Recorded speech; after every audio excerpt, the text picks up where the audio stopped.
গাড়ির সমস্যা হচ্ছে গাড়ির যেই গাড়ি কাঁপা শুরু করে, গাড়ি কাঁপুনি দেয়, গাড়ি রেস যতই দেন না কেন রেস হালকা ওঠে আবার ফইরা যায়। তো দেখি কি সমস্যা।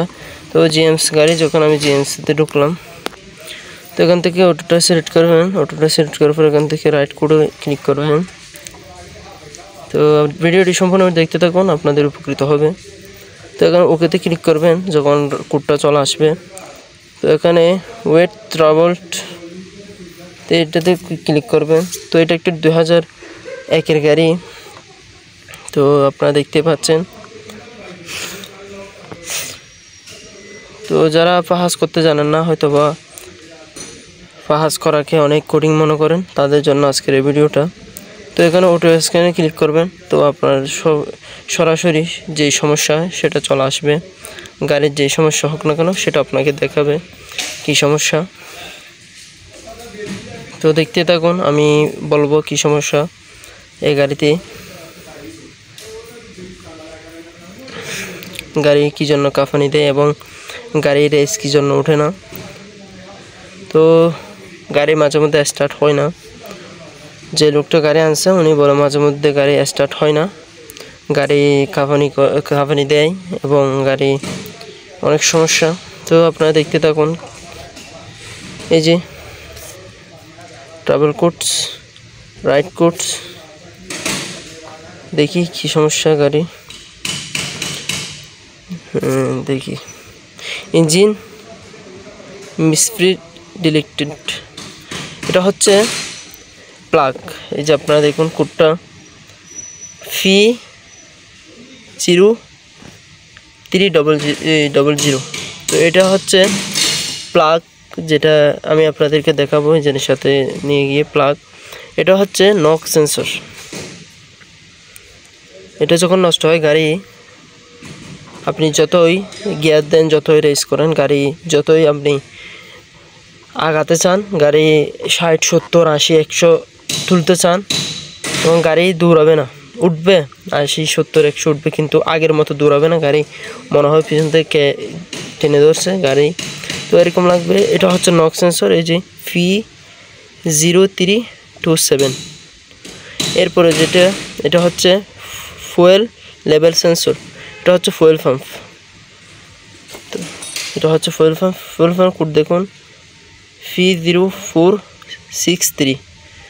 তো আমি যে আপনাকে বলেছি মাঝে মধ্যে গাড়ি স্টার্ট হয় না, রেস দিলে রেস ওঠে না, তার কারণ হচ্ছে প্রথমত এই যে ফুয়েল পাম্প এটা, দ্বিতীয়ত কারণ যেটা গাড়ি স্টার্ট না হওয়ার কারণ সেটা হচ্ছে প্লাগ। তো আসুন আমরা ইঞ্জিনের সাথে গিয়ে পরের কথাগুলো বলি, কি সমস্যা এই প্লাগ, ফুয়েল পাম্প এগুলো কোথায় এবং এগুলো সমস্যা হলে কী কী সমস্যা হতে পারে, ইঞ্জিনের পাশে গিয়ে পরের কথাগুলো বলি। তো ইঞ্জিনের পাশে চলে আসলাম আপনাদের দেখানোর উদ্দেশ্যে। এই যে প্লাগ, এই যে এগুলো এখানে ভিতরে হচ্ছে প্লাগ। এই যে এখানে 4টা, ওই পাশেও 4টা, ইঞ্জিনের পাশে 4টা, ওই পাশে 4টা, মোট 8টা প্লাগ। তো প্রথমত সমস্যা প্লাগে গাড়ি স্টার্ট না হওয়ার, কম্পিউটারে যেই কোডটা দেখাচ্ছে, কম্পিউটারে যেই সমস্যা দেখাচ্ছে গাড়ির, সেটা হচ্ছে প্রথমত প্লাগ। দ্বিতীয়ত হচ্ছে নক সেন্সর। নক সেন্সর কোথায় থাকে? এই যে মাঝখানে ম্যানিফোল্ডের ভিতরেই নক সেন্সর। এই যে এখানে ভিতরে এটা, এগুলো খুলতে হবে, সবগুলো খোলার পরেই নিচে নক সেন্সর এটা পাওয়া যাবে, সেখানে আছে। তো এরপর হচ্ছে ফুয়েল পাম্প কি? ফুয়েল পাম্প হচ্ছে এই যে ইঞ্জেক্টরকে তেল সাপ্লাই দেওয়া। এই যে 5 ইঞ্জেক্টরকে তেল, যেটা দিয়ে ইঞ্জেক্টরে তেল আসে। যখন ফুয়েল পাম্প নষ্ট হয় তখন গাড়ি স্টার্ট হয় না। আপনারা দেখতে পাচ্ছেন কি কি সমস্যা। এই যে এগুলো হচ্ছে ইঞ্জেক্টর, এগুলো হচ্ছে কানেকশন কয়েল। এই যে এগুলো হচ্ছে কানেকশন কয়েল, এগুলো হচ্ছে প্লাগ। তো আপনাদেরকে দেখাইলাম কি সমস্যা গাড়িতে, গাড়ি স্টার্ট বন্ধ হয়ে যাওয়া, মাঝে মধ্যে গাড়ি স্টার্ট না হওয়া। তো আবার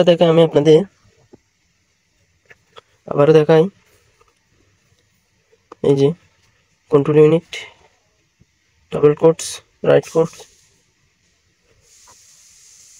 তো এই যে আপনারা সুন্দর করে লক্ষ্য করুন, ইঞ্জিন মেসপিয়ার directed knock sensor KS circuit low frequency. হয়তো আমি ইংলিশ পুরোপুরি জানি না, তো ভুল হলে ক্ষমা করবেন, ক্ষমা দৃষ্টি থাকবেন। তো আমি ইংলিশ হয়তো পুরোপুরি জানি না, কোনো পুরোপুরি এরকম আমার ইংলিশের চর্চা নাই, কারণ আমি তো কোনো কলেজের ছাত্র না বা ইউনিভার্সিটির ছাত্র না, আমি কাজ করতে করতে এই দক্ষতা অর্জন করছি। এটা হচ্ছে fuel level sensor weight heat voltage. তো ভুল হলো ক্ষমা দৃষ্টি থাকবেন। তো আজকে তো